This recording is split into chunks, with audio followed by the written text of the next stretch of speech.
우리 이제 이 4월 달은 우리 요한복음 이제 묵상하고 있어요, 그죠? 요한복음에 대해서 우리가 잠깐 살펴보고 오늘 말씀을 같이 나눌 텐데, 먼저 이 요한복음은 AD 한 80년에서 90년 사이에 이제 기록이 됐다고 해요. 그래서 누구를 위해서 썼는가 하면 이 흩어진 유대인들. AD 70년에 예루살렘이 무너지죠, 그죠? 멸망해. 근데 이때에 그 유대인들이라고 했는데 예수님을 믿는 유대인들, 그리스도인 유대인들이 이제 흩어져요. 흩어진 이 사람들을 위해서 또 이 사람들이 흩어져서 또 가는 곳곳마다 또 복음을 전하거든요. 그런데 특징이 뭐냐 하면 이제 AD 80년 이후라 했잖아요.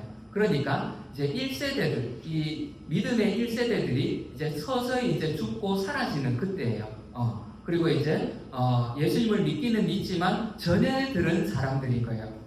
그래서 직접 예수님을 보지 못한 사람들, 제자들을 통해서 또 다른 사람들을 믿는 사람들을 통해서 이제 예수님의 소식을 들었죠. 그러니까 이제 이들의 믿음이 조금 이렇게 1세대들하고 조금 달라질 수 있는, 어쩌면 오늘 우리도 마찬가지예요. 그죠? 그래서 오늘 우리를 향해서 기록된 이 사복음서 중에 하나라고 할 수도 있어요. 그래서 도마 사건 여러분 잘 아시죠? 그죠? 도마를 향해서 예수님이 그러죠. 너는 나를 보고 믿느냐? 그렇지만 보지 않고 믿는 사람들이 더 복되다. 이 말은 단순히 도마의 사건만을 이야기하는 게 아니에요. 이러한 배경에서 예수님이 우리를 고려하면서 하신 말씀인 것 같아요. 그래서 예수님을 직접 보지 못한 우리도 예수님을 믿을 수 있다는 거예요. 그리고 그 믿음이 더 복되다고 우리에게 말씀해 주고 있어요. 이런 이제 대상뿐만 아니라 또 이렇게 기록 목적 중에 하나는 예수님이 하나님의 아들이시라는 것을, 그러니까 마태, 마가, 누가는 이 땅에 그 인간으로 오신 그 예수님에 대해서 많이 이제 중점적으로 이렇게 기록하고 있어요. 그런데 요한복음은 신이신 예수님, 하나님이신 그 예수님에 대해서, 그분이 이 땅에 사람의 형상으로 오셨다는 것을 이제 증거해 주는 거예요.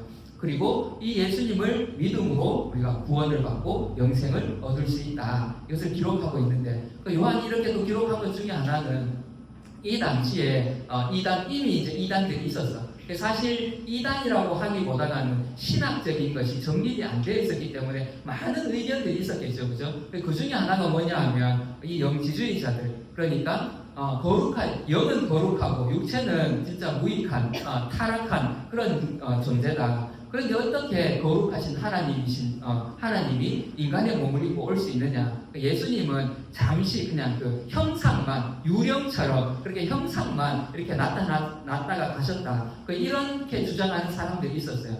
거기에 대해서 요한이 아니다. 예수님은 하나님의 아들이신데 이 땅에 육체를 입고 오셨다는 거예요. 그래서 이제 그런 어떤 가연설에 대해서도 반박하고, 그리고 또 유대주의자들은 아니 예수님 한 분 믿는 것만으로 충분하지 않아. 우리가 할례도 행해야 되고 율법도 행해야 되고, 이런 율법주의자들을 향해서는 아니야, 예수님 한 분으로 충분해. 예수님을 믿는 그 믿음으로 우리가 구원을 받고 영생을 얻는다고 그렇게 이제 가르치고 있어요. 요한복음을 기록한 목적을 요한이 분명하게 기록하고 있는데, 우리 요한복음 20장 31절 같이 한번 읽어보겠습니다. 시작. 오직 이것을 기록함은 너희로 예수께서 하나님의 아들 그리스도이심을 믿게 하려 하며 또 너희로 믿고 그 이름을 힘입어 생명을 얻게 하려 함이니라.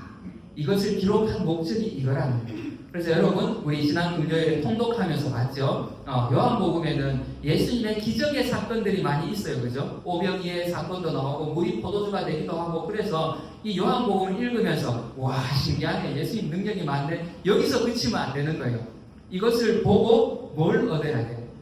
믿음을 얻어야 돼요. 믿음을 가져야 돼요. 그리고 믿음을 얻고 생명을 얻게 하는 것이 이 요한복음의 목적이기 때문에 요한복음 읽고 묵상하면서 여러분들이 이 믿음, 이 영생을 소유해야만 요한복음을 이제 제대로 읽은 거겠죠, 그죠? 앞으로 이제 또 남아 있습니다. 요한복음 계속 묵상해가면서 여러분이 이 요한복음을 통해서 정말 이 요한이 전해주고자 하는 그 생명, 그 영생을 우리 모두가 소유하게 되기를 축복합니다.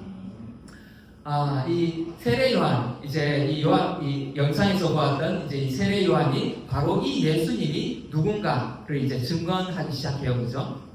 이 사도 요한이 이 예수님에 대해서 기록하면서 가장 먼저 이 세례 요한의 사건부터 이제 기록하고 있는데, 이 세례 요한이 누구인가? 이 유대인들이 요한복음 1장 19절 유대인들이 예루살렘에서 제사장들과 레위인들을 요한에게 보내요. 네가 누구냐 물을 때에 요한의 증언이 이러하니라. 이 당시에 요한은 어떤 사람이었죠? 아까 영상에 보면 막 돌풍을 일으키는 그런 사람이었어요. 그래서 일반 서민들뿐만 아니라 제사장들 그리고 서기관들, 바리새인들도 관심을 가지고 도대체 이 사람 누구지? 그렇게 이제 막 사회적인 돌풍을 일으키는 사람이에요. 그런데 요한 자신은 정작 뭐라고 하죠? 3장 28절에 내가 말한 바 나는 그리스도가 아니요 그의 앞에 보내심을 받은 자라고 한 것을 증언할 자는 너희니라. 그러니까 나는 그리스도, 너희들이 기다리는 찾는 그 그리스도는 아니야. 나는 그분 앞에 보내어진 그분을 증언하는 사람일 뿐이야. 그래 너희들도 그렇게 하라고 제자들에게 지금 이렇게 이야기하고 있어요. 그리고 사람들의 관심이 이제 요한에게서 예수님에게로 넘어갈 때에 그때조차도 요한이 어떤 막 시기하거나 질투하는 것이 아니라 그는 흥해야 되고 나는 쇠해야 된다고 오히려 겸손하게 자기의 자리를 지켰던 사람, 이러한 사람이 바로 요한인데, 세례 요한인데, 이 세례 요한이 이제 예수님에 대해서 뭐라고 증언하는가 우리 한번 볼까요? 요한복음 1장 29절 같이 한번 읽어보겠습니다. 시작.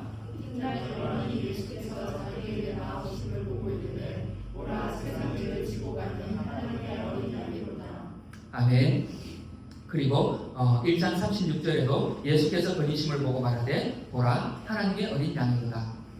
보라 세상 죄를 지고 가는 하나님의 어린 양이로다. 이 짧은 한마디인데 이 속에 예수님에 대해서 정말 가장 잘 이렇게 정리 요약한 것 같아요, 그죠? 세상 죄를 지고 가는 예수님이 태어나실 때 천사들이 와서 말해줬죠. 이 아이는 장차 이 백성들의 죄를 담당할 자로 말했어요. 요한이 정확하게 예수님을 알고 있는 거예요. 이 세상 죄를 지고 가실 분이고 하나님의 어린 양이다. 하나님이 보내신 사람이라는 거예요.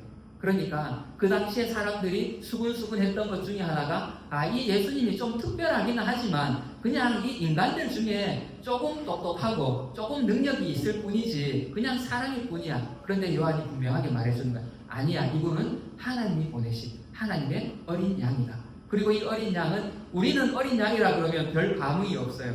그런데 이 이스라엘 사람들은 어린 양이라고 하면 바로 딱 와닿아. 뭐가 떠오르죠? 이 사람들에게는 그 제사를 통해서 나의 죄를 대신해서 잡아서 이제 제사를 드리는, 그죠? 그 어린 양이 가장 먼저 떠오르는 거예요. 그래서 하나님의 어린 양이라 하면 이분이 우리의 죄를 담당할, 우리가 기다리는 그 메시아 그리스도인가? 이렇게까지 이 사람들은 바로 떠오르는 거예요. 그래서 요한이 이 예수님에 대해서 한마디로 소개했지만 이 속에 예수님의 사역 또 예수님이 오신 목적들이 다 들어있는 거예요. 요한은 이렇게 예수님에 대해서 정확히 알고 있어요. 예수님에 대해서 이렇게 이제 소개를 하죠. 그랬더니 이 요한을 따르던 이제 이 제자들이 있었어. 요한의 말, 자기 스승의 이 말을 듣고 어떻게 하죠? 두 제자가 그의 말을 듣고 예수를 따르거늘. 요한의 말을 듣고 요한을 따르던 제자들이 바로 예수님께로 가요. 저 같으면 좀 자존심 상하기도 하고, 좀 질투가 나기도 하고, 좀 그럴 것 같아. 여러분 어때요? 여러분이 이렇게 열심히 돌보던 이제 양이 있어. 그런데 어느 날 갑자기 나는 저희 리더에게 갈 거예요. 그러면 좀 속상할 수 있어요, 그죠? 근데 여기서 우리는 요한을 통해서 참 리더의 모습을 볼 수 있는 것 같아요. 특히나 우리 교회는 셀 교회잖아요. 이제 아직 우리 리더를 세우지 않았지만 이제 조만간 이제 리더 임명식을 할 겁니다. 지금 준비하고 있는데 제가 이렇게 셀 교회를 쭉 해오면서 참 좋지만 단점 중에 하나가 뭐냐면 이 리더와 양이 잘 맞지 않을 때, 또 리더와 리더들 사이에 좀 경쟁이 생길 때가 있어. 참 그렇게 되면 참 어려워. 그런데 오늘 이 요한의 모습을 보면 어떻죠? 기꺼이 보내줘요. 기꺼이. 그래서 우리는 나의 양을 키우는 게 아니잖아. 그죠? 그리고 우리가 익셀을 해가면서 소그룹을 해가면서 때로는 나와 잘 맞지 않아서 좀 힘들어하는 양이 있다. 그럼 기꺼이 주님의 제자로 우리가 보내줄 수 있기를 바랍니다. 아멘. 네, 자, 이 이제 두 사람이 예수님을 따라왔어. 요한을 따르는 자들이 돌이켜서 이제 예수님을 따르기 시작했어. 그 예수님을 이제 좀 절절 따라오니까 예수님이 어때? 궁금할 거 아니에요, 그죠? 그래서 예수님께서 돌이켜서 그 따르는 것을 보시고 물어 이르되 무엇을 구하느냐? 이르되 랍비여 어디 계시오니까 하니 랍비는 번역하면 선생이라. 무엇을 구하느냐? 여러분 예수님이 이 제자들에게 무엇을 구하느냐? 이 무엇을 구하느냐 이 말은 이들의 동기를 지금 점검해 보는 거예요. 여기서 구한다는 것은 제가 영어를 잘 못하지만 find 뭔가 이렇게 찾고 있는 그런 구하는 게 아니라 그래서 이제 제가 그 KJV 버전을 보니까 seek 그 추구하는 것 그죠? 그리고 NIV에는 want 뭘 원하느냐 이렇게 번역해놨더라고요. 그러니까 이들이 그냥 이제 예수님께 와서 이제 어떤 그냥 궁금증 해결하는 정도로 이렇게 와서 찾는 정도가 아니라 그 예수님은 이 질문을 통해서 너희들이 왜 나를 따르려고 하느냐 이들의 궁극적인 목적을 지금 점검하고 계시는 거예요. 무엇을 구하느냐 이들의 동기를 점검하는데 이 당시의 사람들이 무엇을 추구하고 있었는가 우리 먼저 한번 볼까요? 우리 성경에 보면 부자와 나사로 이야기가 나와요. 이 부자와 나사로 이야기는 천국과 지옥에 대해서 보여주고 있어요. 우리에게 지금까지 우리는 그렇게 알아왔어요. 그죠? 맞아요. 그런데 또 하나 이 비유를 통해서 우리가 그 사회의 그 실상을 한번 유추해 볼 수 있어요. 그죠? 부자와 나사로 빈부격차가 굉장히 심한 그런 사회들을 우리가 유추해 볼 수 있어요. 또 오병이어의 기적, 예수님이 기적으로 기적을 일으켜서 보리떡 5개, 물고기 2마리로 5,000명을 먹이셨다. 맞아요. 예수님의 기적을 볼 수 있는데 또 한 가지를 보면 이 사람들은 어디에 지금 관심이 있어요? 이후에 오병이어의 기적 이후에 이제 예수님이 바다를 건너갔을 때에 사람들이 또 막 쫓아오잖아요. 근데 예수님이 뭐라고 하죠? 너희들이 나를 따라오는 것은 표적을 봤기 때문이 아니라 떡을 먹었기 때문이라고 해요. 그래 이 사람들의 관심이 지금 어디 있다고요? 떡에 관심이 있다는 거예요. 이것을 통해서도 우리가 또 하나 유추해 볼 수 있어요. 그죠? 이 사람들의 지금 관심, 예수님을 따르는 그 동기들, 많은 사람들의 동기가 이 떡에 있었다는 거예요. 그래서 그런 사회의 실상들이 있었다는 거예요. 또 하나 사람들이 예수님을 따르는 것 중에 하나가 어떤 명성을 추구하는 것도 있었어요. 그 열심당 알죠? 그죠? 이 열심당은 독립군이라고 생각하시면 돼요. 우리로 치면. 이 사람들은 무력 어떤 그런 항쟁들을 통해서 이스라엘의 독립을 추구하는 사람들이에요. 그리고 어때요? 군사력이 필요하잖아. 그리고 이게 군사들을 모으려면 어떤 명성이 필요해. 강력한 어떤 리더십이 필요해. 그죠? 그런 관점에서 보니까 이 예수라는 청년이 그래도 좀 그러한 역할을 해줄 것 같네. 그래서 예수님을 따르는 자들이 또 있었어요. 그죠? 그리고 또 살로메가 누구죠? 살로메 야고보 요한의 어머니. 그죠? 그 예수님 따라와서 그러잖아요. 하나는 좌편에, 하나는 우편에 좀 앉혀주세요. 예수님께서는 그런 이야기를 한 적이 없어요. 그죠?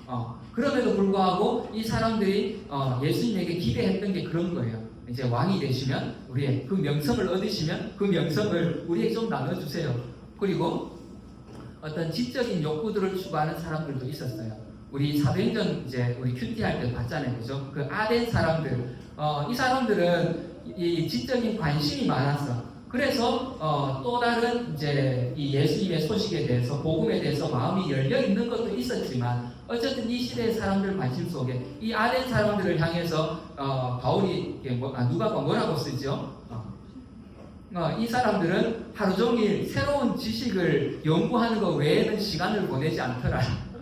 그러니까 이 사람들은 이런 이제 지적인 욕구들을 추구하는 이런 사람들도 있었어요. 그러니까 이 시대의 많은 사람들이 이러한 동기로 스승을 찾아다녔어요.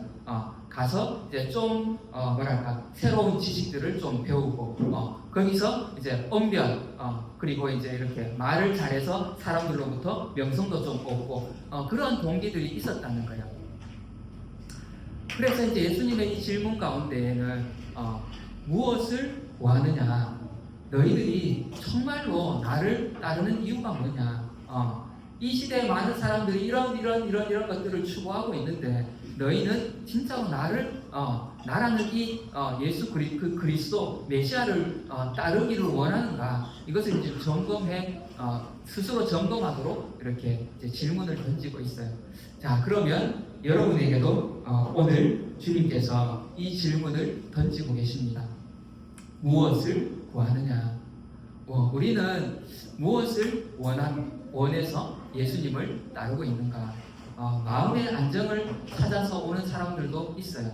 제가 전도하면서 이런 사람들 참 많이 만나요. 교회 좋아요. 가면 마음도 편해지고 좋은 말씀 해주시니까 좋지요. 그래서 이제 가서 기도하니까 마음이 편해지더라고요. 그런데 지금은 아직 저는 괜찮아요. 조금 더 살다가 조금 더 어려워지면 그때 갈게요. 이런 분들이 있어요. 이 예수님을 마음의 평안을 주는 정도로, 안정을 얻는 정도로 이렇게 받아들이는 거겠죠. 또 어떤 사람들은 부를 따라서 번역을 위해서 와서 기도하고 또 그것을 얻기 위해서 오는 사람들도 있어요. 그죠? 이제 곧 우리 이게 안타깝지만 우리 또 이제 이렇게 선거를 해야 돼요. 그죠?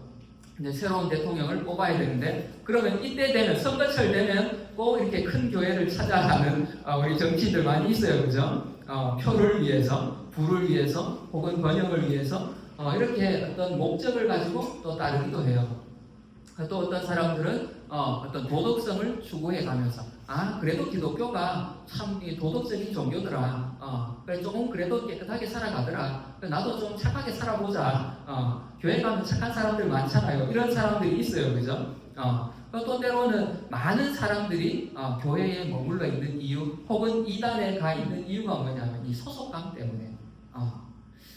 이단에 빠진 사람들의 특징 중에 하나가 뭐냐면 이 소속감에 굉장히 목말라하는 사람들이에요. 그래서 그들이 어떤 진리를 전하느냐, 어떤 말씀을 전하느냐는 크게 중요하지 않아. 내 아이를 잘 돌봐주고, 내 어려운 형편들을 잘 돌봐주고, 이해해주고, 그러면서 그 안에서 소속감을 느끼게 하잖아. 그러면 거기에 이제 머물러 있는 거예요.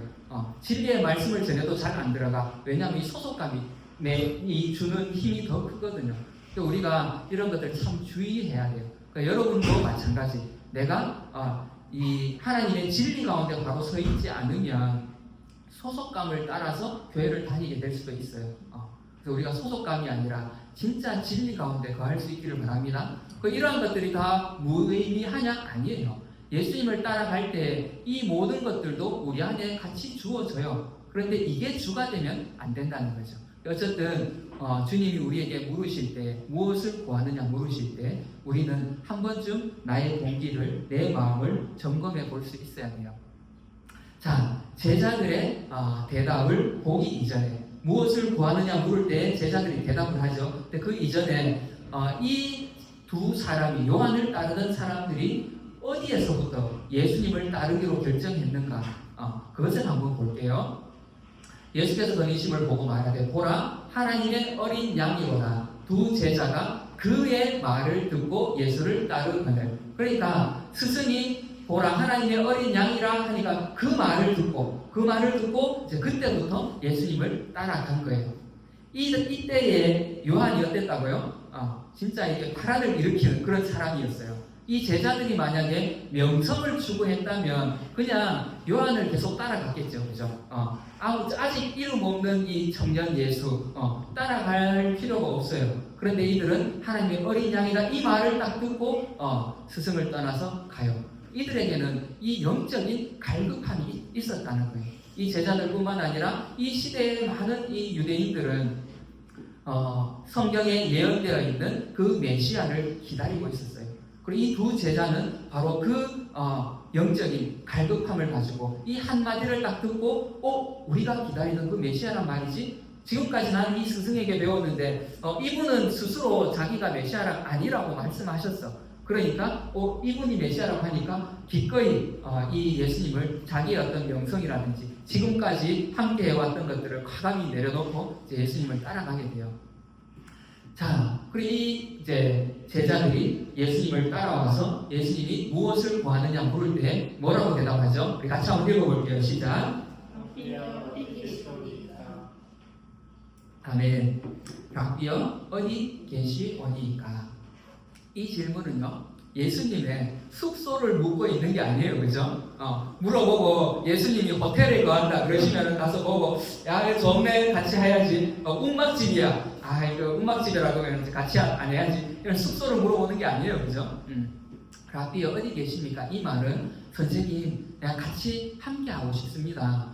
선생님에게 내가 배우고 싶습니다. 그래서 이 질문 속에는 당신과 함께 교제를 나누고 당신의 가르침을 내가 배우고 싶습니다. 한 수 가르쳐 주십시오. 이 말이 포함되어 있어요. 지금은 여러분 어때요? 새로운 지식을 배우려면 학교를 가면 되죠. 그런데 더 좋은 게 있죠. 유튜브 열어보면 돼. 그러니까 지식이 나를 찾아오는 시대예요. 그런데 이때는 어때요? 내가 지식을 가야 되는 시대예요. 그래서 좋은 선생이 있다는 소문이 있으면 진짜 소를 팔아서 가서 거기서 먹고 자고 하면서 그 사람한테 배우죠, 그죠? 그런 시대. 그러니까 랍비여 어디 계시오니까 이 질문은 내 삶을 들여서 당신과 함께하고 당신의 그 가치, 당신 속에 있는 것을 내가 배우고 싶습니다. 이것이 이제 포함되어 있다는 거죠. 그래 이제 이 제자들이 이제 같이 하고 싶다고 말을 했더니 예수님이 뭐라고 대답하죠? 예수께서 이르시되 와서 보라. 그러므로 그들이 가서 계신 데를 보고 그날 함께 거하니 때가 10시쯤 되었더라. 예수님이 이 제자들이 함께 하고 싶다는 그 의사를 표현을 했어요. 그랬더니 예수님께서 와서 보라. 예수님의 삶 속으로 이 제자들을 지금 초청하고 있는 거예요. 예수님이 여러분에게 와서 보라 말씀하실 때 여러분들은 어때요? 거기에 응답해서 지금 여기 와 계신 거잖아요. 그죠? 예수님의 삶으로 여러분을 예수님이 초청했어요. 그래서 이제 그날에 함께 거했다. 이 제자들이 가서 이 예수님과 함께 거하게 됩니다. 그래서 예수님의 이 와서 보라 이 말은 그래 나와 함께 거하자. 나와 함께 친밀한 교제를 나누고 함께 우리가 하나님 주신 이 축복들을 함께 누리자. 이 말씀을 보는데 이 아가서 말씀이 생각나더라고요. 나의 사랑, 나의 어여쁜 자야, 일어나서 함께 가자. 우리 여기도 있죠, 그죠? 우리 교회의 어떤 큰 표이기도 합니다. 우리가 정말 내가 예수님을 통해서 변화되었던 것처럼 우리가 나아가서 또 다른 이렇게 방황하는 청년들, 방황하고 있는 사람들, 혹 그리스도인이라 할지라도 정말 예수님이 주신 그 인생의 목적을 몰라서 그냥 교회의 마당들만 밟고 있는 그런 성도들이 있다면 우리를 통해서 어떻게 이 사람들이 이 예수님의 교제에 함께 갈 수 있도록 일어나서 함께 가자. 그렇게 할 수 있기를 그런 우리가 되어지기를 소망합니다. 이 함께한 결과를 우리가 또 한번 봐야 되겠어요. 이 제자들의 이제 대답을 통해서 우리는 예수님이 오늘 우리에게 무엇을 구하느냐 물을 때 내가 뭐라고 대답할까? 나의 대답을 고민할 때, 그죠? 이 제자들의 이제 변화된 삶을 우리가 먼저 한번 살펴보면 우리가 어떤 대답을 해야 될지, 또 내가 예수님을 따르면서 무엇을 기대해야 될지를 알 수 있겠죠. 자, 요한복음 1장 42절 말씀 같이 한번 읽어볼게요. 시작.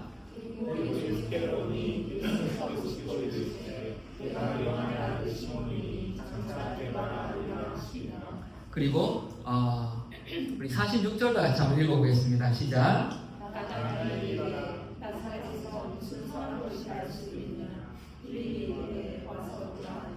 아멘. 이 제자들이 예수님을 만났어요. 그죠? 예수님을 만나서 이들이 그 함께한 결과가 뭐냐면 언변이 막 좋아져서 그 당시에 헬라 철학에서 가장 중요시하는 것이 언변이었어요.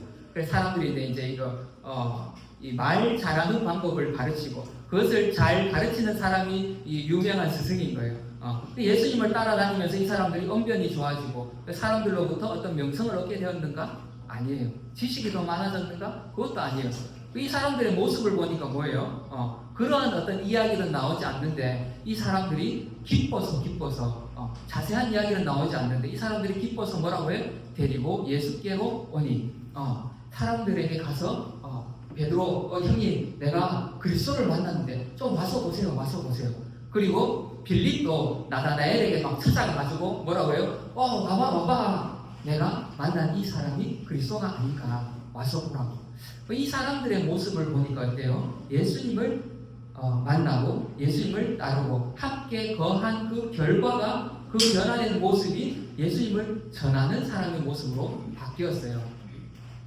자, 우리가 오늘 이 본문의 이 흐름을 다시 한번 볼게요. 자, 예수님께서 먼저 이 제자들에게 뭐라 하죠?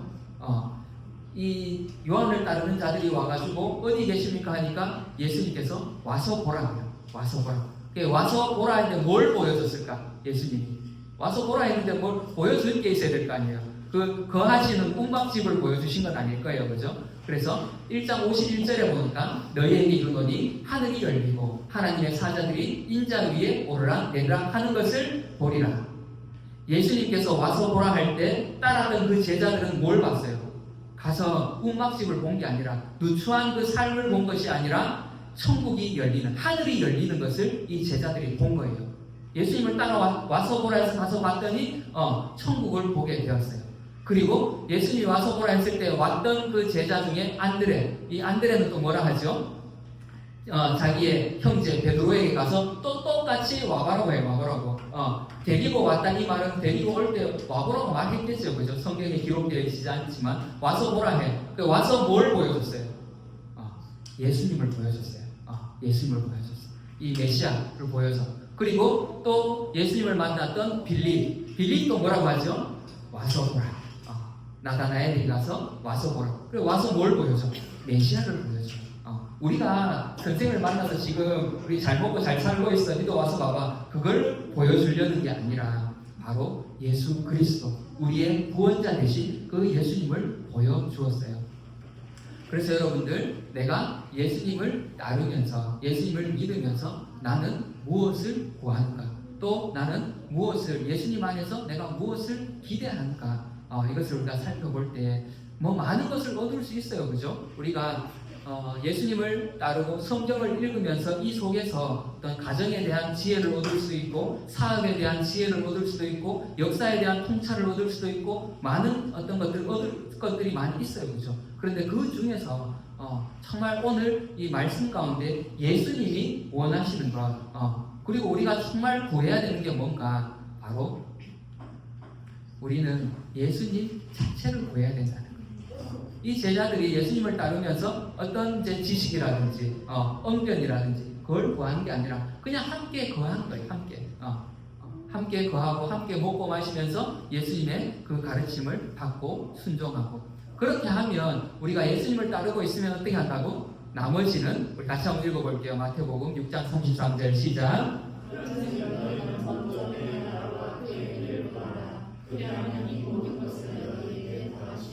아멘. 예수님의 약속이니까 우리가 믿을만 하잖아요. 그죠? 우리가 예수님을 구하고 예수님과 함께 할 때에 나머지는 주님이 채워주신대요. 우리가 앞에서 봤던 거한 것들, 뭐있죠? 마음의 안정들, 도덕성들, 또 이렇게 이 가치, 이 소속감, 이런 모든 것들이 다 주어진다는 거예요. 나머지는 주님이 알아서 채워주시는 거예요. 결과적으로. 우리가 구할 것은 주님의 제자가 되어서 예수님 그 자체를 구하고, 또 그 안에서 우리가 무엇을 기대할 것인가, 예수님을 따르면서 나는 무엇을 도대체 기대하고 있는가, 제자가 되기를 기대하시기 바랍니다. 이 제자가 된다는 것이 어려운 게 아니에요. 제자 하면 제자의 반도 받아야 될 것 같고, 그죠? SOL 리더대학 1, 2, 3학기 다 해야 될 것 같고, 그런데 오늘 본문을 보면 예수님의 제자가 된다는 것이 그렇게 어려운 일이 아니에요. 제자들이 한 게 뭐 있죠? 예수님을 따르면서 또 한 가지 한 게 있어요. 따르면서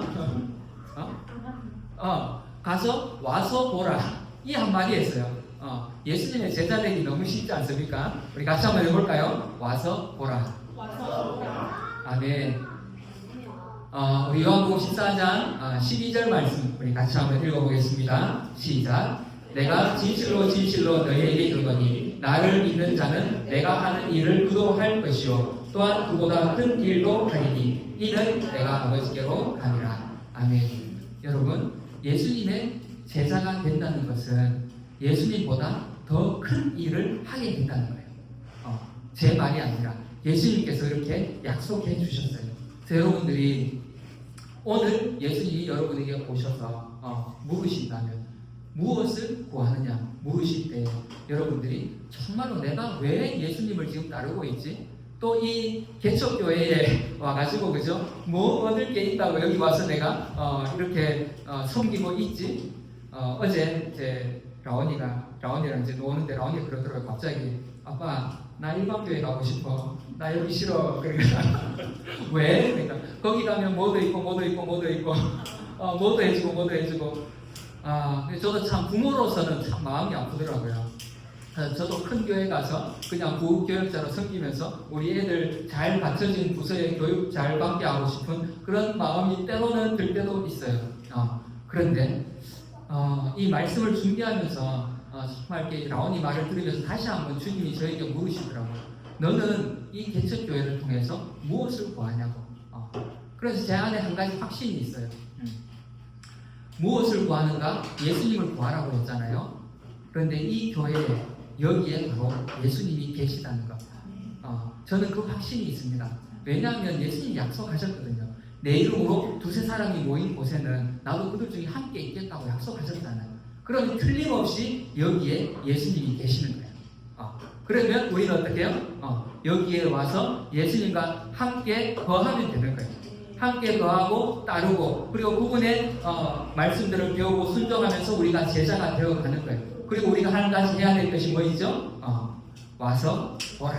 와서 보라. 그러면 그들이 와서 예수님을 만나고 그들도 천국을 보게 될 것입니다. 아멘. 이것이 우리의 역할이기도 하고 또 우리가 정말 예수님을 따르면서 내가 무엇을 기대할 것인가 이러한 변화들 이렇게 제자가 되어져 가는 것들 나도 이렇게 변화되어져서 제자가 되어질 뿐만 아니라 또 내가 예수님과 같이 리더가 되어져서 또 다른 자들이 왔을 때에 이들에게 예수 그리스도를 빌립과 같이 또 안드레와 같이 예수 그리스도를 소개해 줄 수 있는 우리 인생의 구원자 되신 그 예수 그리스도를 소개해 줄 수 있는 그러한 리더, 그러한 여러분이 되어지시기를 축복합니다. 아멘.